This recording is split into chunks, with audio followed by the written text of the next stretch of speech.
Então a pegada desse livro é essa, ele vai tratando das cores, sempre trazendo o significado físico da cor, o significado psíquico e espiritual.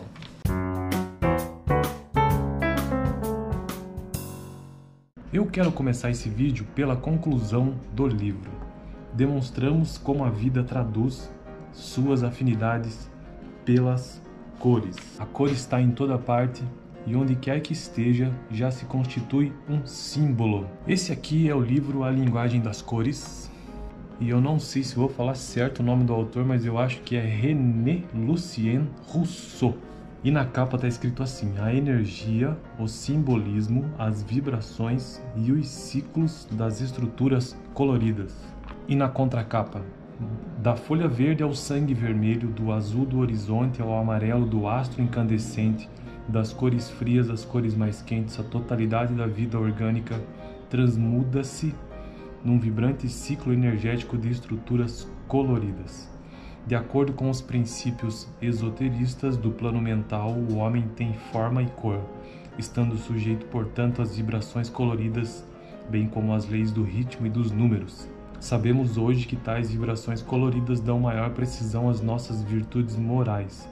Conhecer-lhes o simbolismo universal é um meio seguro de poder controlar nossas emoções e pensamentos. Como o próprio autor afirma na capa e na contracapa, esse é um livro que traz em seu conteúdo bastante esoterismo, ou conceito místico, ou coisa desse tipo, sabe? O livro, como vocês podem ver, é um livro pequeno. Peguei emprestado aqui na biblioteca da PUC. Ele é um livro da década de 80 e o sumário dele é dividido em capítulo 1, dos fatos aos símbolos, capítulo 2, as propriedades e definições das cores, capítulo 3, cores frias, o verde, capítulo 4, cores frias, o azul, capítulo 5, a evolução do verde azul ao vermelho preto nos três reinos, capítulo 6, cores quentes, o vermelho, capítulo 7, cores quentes, o amarelo, capítulo 8, a síntese das cores, o branco, capítulo 9, negação das cores, o preto, capítulo 10, mistura de cores, rosa, violeta, púrpura e jacinto, capítulo 11, os impulsos primordiais e as cores, capítulo 12, conclusões. Do capítulo 1, dos fatos aos símbolos, ele traz alguns títulos do tipo uma certa filosofia eterna, os três planos, a unidade das religiões, a riqueza dos símbolos. Mas tem um trecho aqui que eu achei bastante interessante. As cores que a Terra ostenta aos nossos olhos são sinais manifestos para aqueles que pensam. O benefício que retiramos de nosso método, partindo da observação do mundo natural para chegar até o mundo moral e divino, foi precisamente o de dar a cada cor um único sentido sob tríplice significado: físico, psíquico e espiritual. Então a pegada desse livro é essa, ele vai tratando das cores, sempre trazendo o significado físico da cor, o significado psíquico e espiritual. O capítulo 2, propriedades e definição das cores, ele traz a definição mais física mesmo da cor. Então ele pergunta o que é a cor e diz assim: a questão pode parecer supérflua, ela deve ser colocada no entanto, porque a palavra cor tem sentidos bem diferentes de acordo com com as pessoas que a empregam. Para o físico, a palavra cor designa uma luz, isto é, uma radiação de um certo comprimento de onda. Já no capítulo 3, ele começa a falar de fato sobre as cores, e aqui ele fala sobre a cor fria, o verde. Ele diz que a cor fria, o verde, é o mundo vegetal, traz muito essa questão da natureza. E no final ele conclui dizendo que o verde, cor fria, exprime uma função endotérmica, o que implica em uma atividade centrípeta, na ideia de gestação, de crescimento de função original. O verde partilha o significado de passividade e imobilidade. O verde é o contrário do vermelho, assim como a água é o contrário do fogo. Às vezes ele faz uma correlação aqui entre a cor verde e a deusa da mitologia grega Vênus. E o livro sempre traz essas conotações religiosas também, das mais variadas religiões. Verde, a cor da ressurreição e da esperança. Em resumo, o verde está associado à ideia de germinação, de renovação e de expansão horizontal. Ele oculta as forças mais inconscientes do que conscientes, verdades mais irracionais do que racionais. Verde e vida são palavras que têm conexões evidentes entre si. Virides é a mesma palavra que virilis, exceto por uma letra. Já no capítulo 4, ele continua nas cores frias e fala sobre o azul. Se o verde é a cor da água, o azul é a cor do céu ou do ar. Ele afirma que o azul é a cor da sabedoria. Ele diz que o azul é, portanto, uma cor essencialmente feminina. O ar azul, a água verde e a terra negra são os elementos passivos em oposição ao fogo de signo vermelho, que é ativo. Na França, os jovens recrutas são chamados de azuis, cor do inconsciente e da passividade. Eu achei interessante quando ele relaciona as cores e os sons. Veja o que ele diz. As cores do espectro, colocadas frente às diferentes tessituras de vozes dos homens e das mulheres, podem ser relacionadas da seguinte ordem: violeta, equivalente a soprano, o azul é do meio soprano, o verde é do contralto, o amarelo é do tenor, o laranja é do barítono e o vermelho é do baixo. Então ele faz essa relação e, se quiser colocar isso numa pauta musical, numa partitura, você consegue então relacionar a cor com as notas musicais. Ele também traz uma ideia das vogais e quais são as cores das vogais. Por exemplo, para ele o A é o vermelho alaranjado, a cor do fogo que essa letra simboliza. A letra O representa o preto e a letra I representa o azul. Capítulo 5, a evolução do verde, azul e ao vermelho preto nos 3 reinos. Aqui é um capítulo de transição entre as cores frias e as cores quentes. Então, cor fria nesse livro, basicamente ele fala do verde e do azul. Já no capítulo 6, iniciando as cores quentes, ele começa com o vermelho.